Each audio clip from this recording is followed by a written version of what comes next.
नमस्कार, आप देख रहे हैं राष्ट्रहित टीवी। आपके साथ मैं हूं अंकिता। राजनीति में मजबूरी क्या ना करा दे किसी से। अब देखिए, कल तक तो शिवसेना यूबीटी प्रमुख उद्धव ठाकरे ये धमकी देते थे कि महाराष्ट्र में या तो वो रहेंगे या फिर देवेंद्र फडणवीस। उन्होंने कई चुनावी रैलियों में देवेंद्र फडणवीस पर जमकर हमले किए।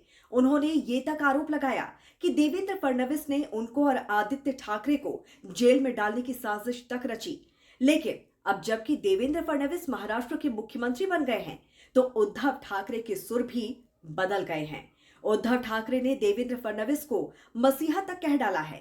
जी हां, उद्धव ठाकरे ने महाराष्ट्र के मुख्यमंत्री देवेंद्र फडणवीस की जी भरकर तारीफ की है। उन्होंने सामना अखबार में अपने संपादकीय के जरिए फडणवीस के हालिया गढ़चिरौली दौरे की तारीफ में पुल बांधे।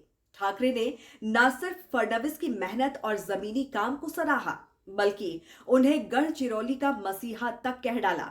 उद्धव ठाकरे ने लिखा कि फडणवीस ने गढ़चिरौली जैसे नक्सल प्रभावित क्षेत्र में विकास की जो लकीर खींची है, वो राज्य के लिए प्रेरणादायक है। उन्होंने ये भी कहा कि फडणवीस का दौरा सिर्फ एक औपचारिकता नहीं था, बल्कि उन्होंने वहां के लोगों की समस्याओं को सुनकर तत्काल समाधान देने की कोशिश की।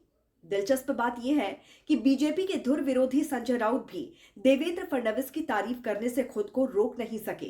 सामना के इस लेख पर संजय राउत ने कहा कि महाराष्ट्र में मधुर संगीत की राजनीति का चलन है। और तो और शरद पवार की बेटी और एनसीपी सांसद सुप्रिया सुले ने भी फडणवीस की तारीफ करते हुए कहा कि इस सरकार में कोई काम करते नजर आता है तो सिर्फ देवेंद्र फडणवीस ही हैं। उद्धव ठाकरे के इस रुख से महाराष्ट्र की सियासी हलचल तेज हो गई है। कयासों का बाजार गर्म हो गया है। जैसा कि पहले लग रहा था कि क्या उद्धव ठाकरे सब कुछ भुलाकर एनडीए में वापस आने के लिए रास्ता बना रहे हैं, तो अब उनके बयानों में दिखती नरमी कई संकेत दे रही है।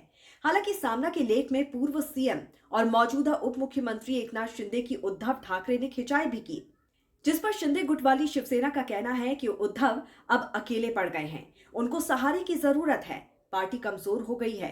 ऐसे में उद्धव सहारा ढूंढने के लिए देवेंद्र का दामन थामने की कोशिश कर रहे हैं कि शायद यहां से एनडीए में घर वापसी हो जाए।